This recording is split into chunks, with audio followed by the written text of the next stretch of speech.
వ్యవసాయంలో కలిసినప్పుడు ఇంకా ఆశీర్వాదం లేకావు ఆయన కాళ్ళు పట్టుకో రూమ్లో పోగనే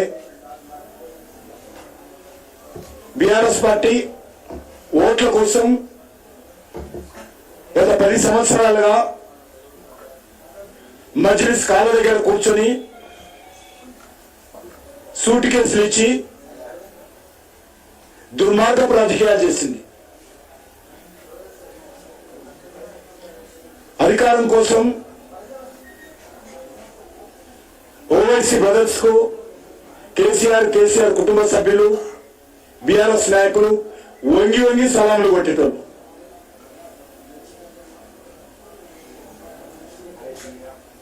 పార్లమెంట్ ఎన్నికలు చెప్పాడు ఆయన ఎంఐఎం నాయకుడు, దేశంలో బెస్ట్ లీడరు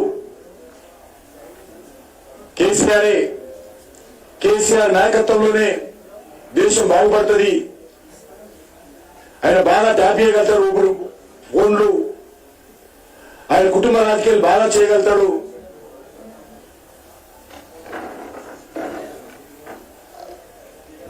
ఆయనైతే బాగా అవినీతి చేయగలుగుతాడు అని చెప్పి మెచ్చుకున్నాడు.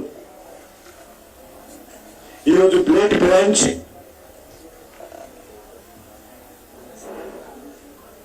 కాంగ్రెస్ అధికారంలో రాగానే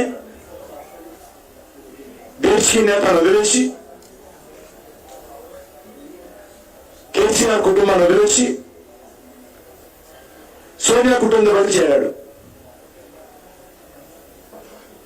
కేసీఆర్ కుటుంబం ఓవైసీ కుటుంబం ఉండేది ఇన్ని రోజులు తెలంగాణలో. ఇప్పుడు మళ్ళీ సోనియా కుటుంబము ఓవైసీ కుటుంబం వచ్చింది.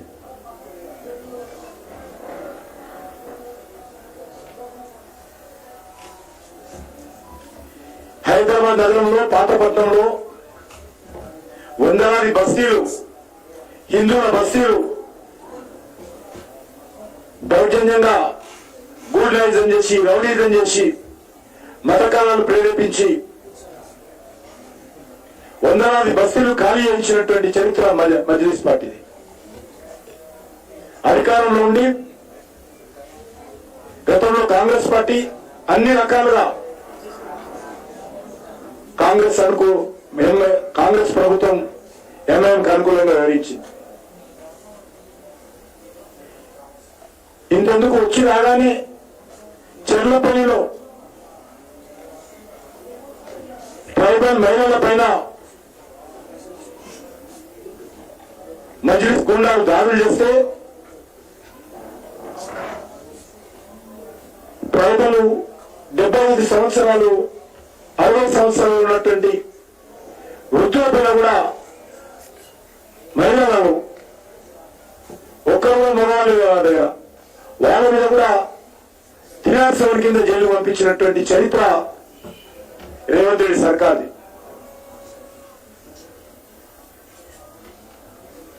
అంత దుర్మార్గంగా ఒక మహిళల విచక్షణ లేదు, గిరిజనుల విచక్షణ లేదు, కనీసం సానుభూతి లేదు. రెక్కాతో డొక్కాలన్నటువంటి వాళ్ళు హోలీ పండుగ చేసుకుంటే వాళ్ళ మీద దాడి వచ్చింది.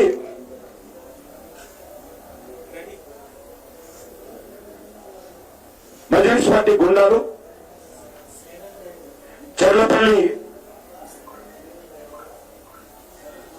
చంగిచెర్ల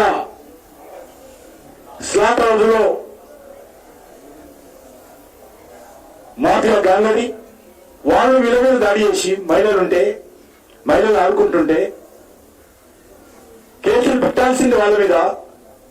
ఈ ప్రభుత్వము జస్ట్ మజ్లిస్ పార్టీకి భయపడి మజ్లిస్ పార్టీని ప్రసన్నం చేసుకోవడం కోసం, మజ్లిస్ పార్టీని దగ్గర తీసుకోవడం కోసం చాలా ఆరోగ్యం కూడా బాగాలేదు. వాళ్ళు బలహీనంగా ఉన్నారు ఆడబిడ్డలు, తల్లులు. వాళ్ళ మీద పోలీసుకు ఏ రకంగా మనసు వచ్చిందో అర్థం కాలేదు. కొట్టింది వాళ్ళను, హాస్పిటల్కి వెళ్ళిన వాళ్ళు కాలు చేతులు విరిగిపోయిన వాళ్ళవి, కుట్లు పడ్డాయి, ఒక్కొక్క తల మీద 8 కుట్లు పడ్డాయి. కనీసము ఆ గాయాలు మానక ముందే 307 కేసులు పెట్టి జైలుకు పంపించి ఈరోజు మజ్లిస్ పార్టీ దగ్గర రావడం కోసము రేవంత్ రెడ్డి మొదలు పెట్టాడు. అంతేకాదు లండన్ లో నది ఉందట, ఆ నదిలాగా మనం మూసి నది చేయాలని చెప్పి ఎంఐఎం ఎమ్మెల్యేను తీసుకొని పోయి అసలు తమ్ముడైనటువంటి అక్బరుద్దీన్ తీసుకెళ్ళి అక్కడ పోయి చూశారు.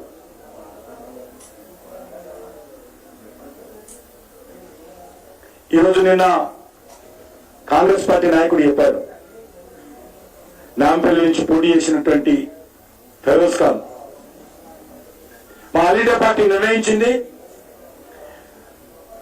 అసదుద్దీన్ ఓవైసీ ఎట్టి పరిస్థితుల్లో ఓడిపోవద్దు, అసదుద్దీన్ ఓవైసీ గెలవాలి.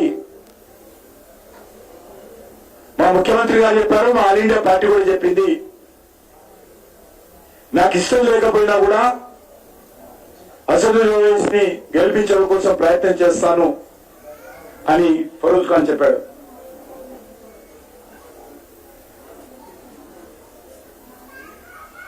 ఈరోజు మీ అందరికీ తెలుసు, హైదరాబాద్ లో ఒక మహిళా అభ్యర్థిని భారతీయ జనతా పార్టీ పోటీకి నిలబెట్టడం జరిగింది.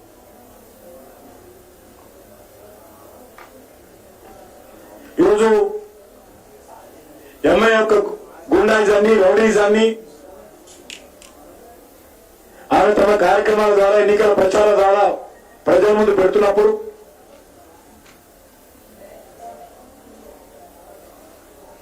జవాబు చెప్పే ధైర్యం లేక మజ్లిస్ పార్టీ ఈరోజు సోనియా గాంధీ దగ్గరికి వెళ్ళి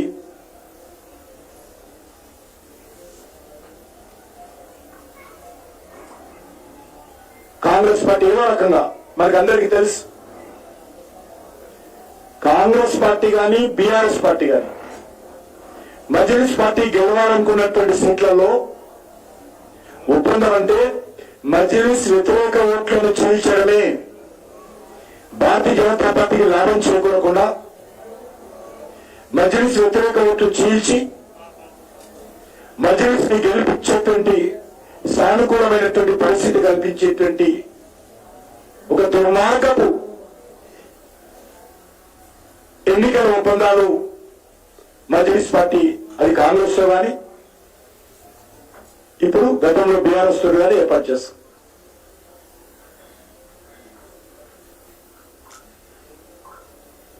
కాంగ్రెస్ ఉన్నప్పుడు కూడా దారుసాల హెడ్ క్వార్టర్ నుంచి మొదలు పెడితే అన్ని రకాలుగా లెక్కకు లెక్క లబ్ధి పొంది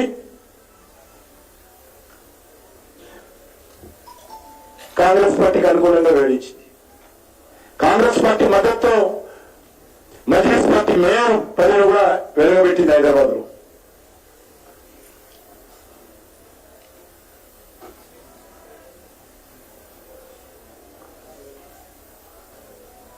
ఈరోజు మళ్ళీ కొత్త నాటకానికి పాత నాటకం అయిపోయింది. బీఆర్ఎస్ పార్టీ, ఎంఐఎం పార్టీ నాటకం అయిపోయింది, ఎందుకంటే వాళ్ళ అధికారం లేదు. మరి ఇప్పుడు కొత్త నాటకానికి తెరలింప జరిగింది.